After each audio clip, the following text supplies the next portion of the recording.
very informative. And we had more to even talk about, but there was just not enough time in the day to talk about these topics. So, what we talked about last time was basically preparing for an investment, buy, sell, multi-unit properties in terms of lending, funding, and credit. So that was the last topic. By the way, let me reintroduce myself for those who weren't here last time. My name is Lisa Williams. I am a realtor with Carter Realty Group here in Joliet. I was actually born and raised one street over on Desplaines Street. So being back here and just kind of talking about this is important to me. Not that I went anywhere. I live just down the street, to be honest with you. But it just feels good to be able to come back and give knowledge and information and education.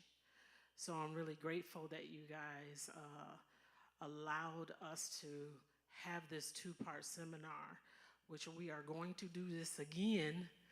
But after all the summer fun is over with, then we'll probably come back and do this again.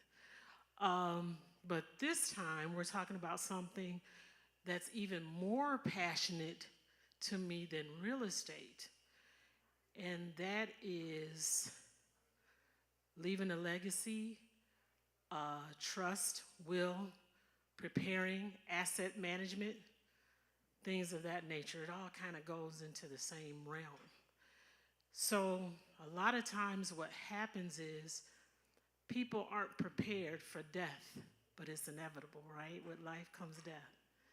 So that conversation is very difficult, especially what I found for myself, because when my father was the first really important person to me that passed away. And he was a person that didn't like to talk about death.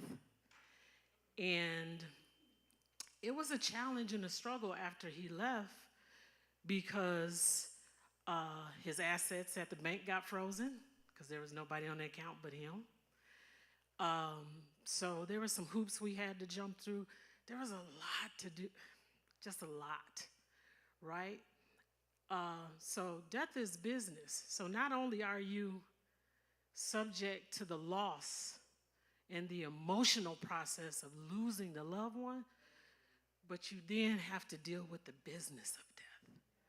So our thought process was real estate and asset management, they're relatable, right? Because these are the assets that you're living. So this is part of the topic that comes into us as a real estate agent all the time because we sell a lot of properties that have been left to families or that have not there's been no communication, right?